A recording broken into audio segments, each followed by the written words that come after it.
warahmatullahi wabarakatuh. Sahabat Seneng Tani, pasca terjadinya hujan dengan intensitas yang tinggi dan terus-menerus, maka permukaan tanaman dan juga tanah kita akan menurun pH-nya atau meningkat tingkat keasamannya. Lalu gimana sih cara untuk tetap menstabilkan pH di permukaan tanaman dan juga di tanah kita pasca terjadinya hujan deras dan terus-menerus? Simak video kali ini sampai akhir.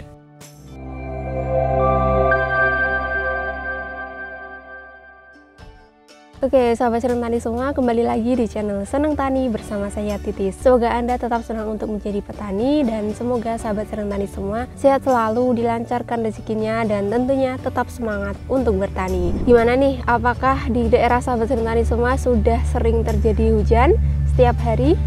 Nah, kebetulan di sini intensitas hujannya masih cenderung rendah karena ini juga masih awal musim penghujan.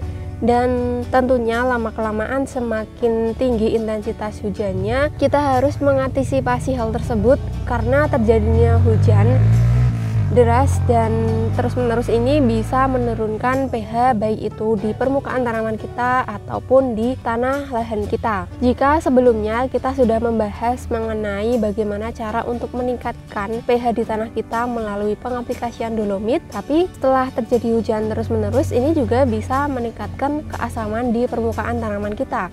Lalu gimana caranya untuk tetap menstabilkan pH di permukaan tanaman kita jadi pertumbuhan tanaman bisa tetap optimal dan juga bisa menurunkan kemungkinan tanaman kita untuk terserang oleh patogen penyakit.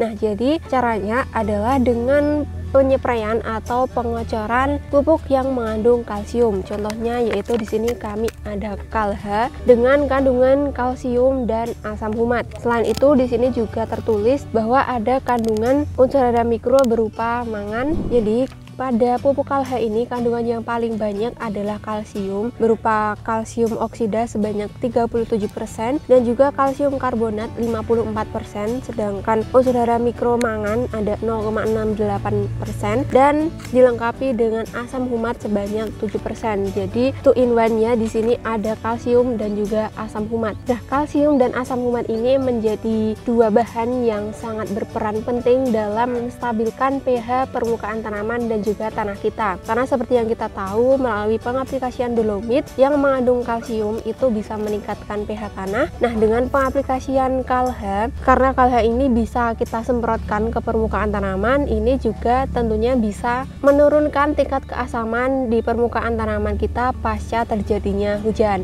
Jadi setelah terjadi hujan, sebaiknya di pagi harinya sahabat Seneng Tani bisa melakukan penyepraian Kalha dengan dosis 2 gram per liter air, karena sudah terbukti dengan pengaplikasian Kalha ini mampu menstabilkan pH di permukaan tanaman, jadi serangan patogen bisa ditekan. Jadi dengan adanya kalsium bisa meningkatkan pH, kemudian ada kandungan asam humatnya, di mana asam humat ini berperan menjadi pH buffer atau penstabil pH. Maka kombinasi antara kedua bahan ini bisa sangat efektif untuk menstabilkan pH di permukaan tanaman kita. Harapannya apa? Jadi setelah pH pada permukaan tanaman kita ini stabil, tidak terlalu asam, maka serangan patogen penyakit terutama jamur ini bisa ditekan dan juga pertumbuhan tanaman bisa tetap optimal. Selain itu, karena kandungan kalsium yang dominan di pupuk Kalha ini juga bisa lebih mempertebal dinding sel tanaman sehingga tanaman kita akan lebih kokoh dan tidak mudah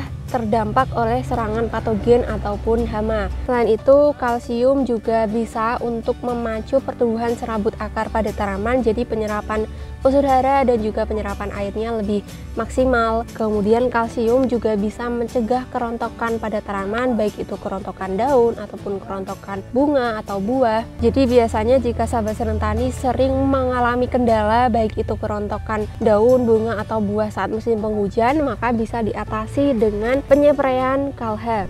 Kemudian karena biasanya tanaman kita jika kekurangan unsur kalsium, maka buahnya bisa rentan mengalami pembusukan. Nah, dengan pengaplikasian kalsium yang mencukupi untuk tanaman ini juga bisa mencegah terjadinya busuk pada buah kita. Selain itu, KALH ini juga bisa mengurangi penyerapan nitrat yang berlebihan pada tanaman saat musim penghujan, karena air hujan mengandung asam nitrat yang cukup tinggi, di mana penyerapan nitrat yang terlalu tinggi pada tanaman ini biasanya akan berdampak pada pecahnya batang ataupun pecahnya umbi atau buah pada tanaman kita. Nah, dengan pengaplikasian KALH ini bisa lebih mengurangi penyerapan nitrat yang berlebihan pada tanaman kita. Kemudian bagaimana cara pengaplikasiannya? Nah, sahabat tani bisa mengaplikasikan KALH ini baik itu melalui penyepraian ataupun pengocoran. Penyepraian dilakukan setelah terjadi hujan untuk meminimalisir keasaman di permukaan tanaman, sedangkan pengocoran ini bisa kita lakukan untuk mengurangi keasaman pada tanah kita dan juga untuk mencukupi kebutuhan kalsium di tanaman. Untuk penyepraian pada tanaman muda pada saat fase vegetatif ini bisa menggunakan dosis 1 gram per